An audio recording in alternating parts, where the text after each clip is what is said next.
দর্শক, আমরা এই মুহূর্তে সিলেট আন্তর্জাতিক ক্রিকেট স্টেডিয়ামের 3 নম্বর গেটের যে এন্ট্রি পয়েন্ট আছে সেই জায়গায় আছি।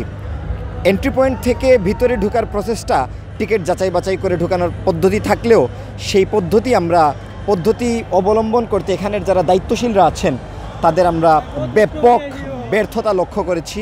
এক পর্যায়ে এখানে আমরা দেখেছি হাজারো দর্শকদের একটি ভিড় জমে যায় এবং সেই ভিড় জমার কারণে আমরা দেখতে পেরেছি এখানে টিকিট যাচাই বাছাই করার যারা দায়িত্বশীলরা আছেন তারা সেই ভিড় সামাল দিতে না পারার এক পর্যায়ে আমরা দেখেছি দর্শকরা গেট ধাক্কে হাজার হাজার দর্শক ঢুকে গেছেন। এবং এখানে আরেকটি প্রশ্ন দাঁড়ায়, সেই সকল দর্শকদের টিকিট আছে কিনা। আমরা যেটি সরজমিনে এখানে আসার পর লক্ষ্য করেছি অনেকের হাতে টিকিট ছিল, অনেকের টিকিট স্ক্যান করা ছিল আগে থেকে এবং অনেকের টিকিট ছিল না। এরকম একজনকে আমার সামনে এখানের যারা গেটের দায়িত্বশীল ছিলেন তাদেরকে ধরেছেন এবং আমাদের এই রোলিং চলাকালীন সময় দেখতে পেরেছেন 2 জন কিন্তু স্ক্যান ছাড়াই ঢুকেছেন এবং তারপর এখন আবার এখানে স্ক্যান করে ঢোকাচ্ছেন। তো আমরা অনলাইনে টিকিট কাটছি কিন্তু আমরা মানে লাইনে দাঁড়াইয়া ঢুকতে পারতেছি না, সামনে জাম।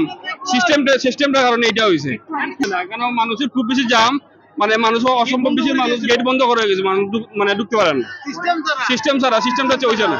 টিকিট টাকার পরেও মানে আমরা ঢুকতে পারছি না ভাই, মানে এটা খুব বাজে অবস্থা।